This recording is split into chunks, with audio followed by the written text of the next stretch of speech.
2025 ആ new year മുതൽ തുടങ്ങിയ കഷ്ടകാലമാണ് കേട്ടോ. ഇതുവരെ ഞങ്ങൾക്കതിനൊരു അന്ത്യം കാണാൻ പറ്റിയിട്ടില്ല എന്നതാണ് സത്യം. പിന്നെ എന്നും ദുഃഖമാണ്, ദുരിതമാണ്, നഷ്ടമാണെന്നും പറഞ്ഞ് ഞങ്ങളിങ്ങനെ മുഖത്തൊട്ടിച്ചുകൊണ്ട് നടക്കാൻ പറ്റത്തില്ലല്ലോ. അപ്പം കിട്ടുന്ന സമയങ്ങളിൽ ഞങ്ങളിങ്ങനെ ഹാപ്പി ആയിട്ട് ചിരിച്ച് കളിച്ച് ഞാനും ഏട്ടനും ഞങ്ങളുടെ ഫീലിങ്സ് ഒരിക്കലും പുറത്ത് കാണിക്കാൻ ആഗ്രഹിക്കാത്ത ആൾക്കാരാണ് കേട്ടോ. പിന്നെ ഞങ്ങൾക്കായിട്ട് കിട്ടുന്ന കുറച്ചൊരു സമയങ്ങൾ ഞങ്ങൾ അങ്ങോട്ടും ഇങ്ങോട്ടും സംസാരിക്കാറുണ്ട്. അപ്പം ഞങ്ങൾക്ക് കുറച്ച് ആശ്വാസം കിട്ടാറുണ്ട്. അങ്ങനെ ആശ്വാസം കണ്ടുപിടിച്ചുകൊണ്ടിരുന്ന സമയത്താണ് എനിക്ക് പാൽ സർബത്ത് കുടിക്കാൻ തോന്നിയത്. അങ്ങനെ ഞങ്ങൾ നേരെ കട്ടൻസ് കഫേയിലോട്ട് വന്ന് ഞാനൊരു പാൽ സർബത്തും പോക്കറ്റ് ഷവർമയും വാങ്ങിച്ചിട്ടുണ്ടായിരുന്നു. പിന്നെ ഏട്ടൻ ലൈമും പോക്കറ്റ് ഷവർമയാണ് വാങ്ങിച്ചത്.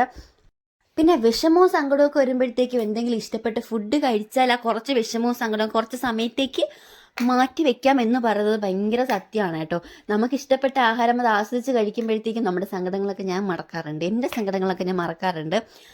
അങ്ങനെ ഞങ്ങൾ നേരെ വീട്ടിലോട്ട് പോവുകയാണ് കേട്ടോ. എന്നെപ്പോലെ എൻ്റെ സബ്സ്ക്രൈബേഴ്സിന് ആർക്കെങ്കിലും ഈ വർഷം കൊള്ളത്തില്ല എങ്കിൽ എനിക്കൊന്ന് കമൻറ്റ് ചെയ്തേക്കണേ. അറിയാൻ വേണ്ടിയിട്ട് ചോദിച്ചതാണ് കേട്ടോ. കമൻറ്റ് ഇട്ടില്ലെങ്കിൽ സാരമൊന്നുമില്ല കേട്ടോ.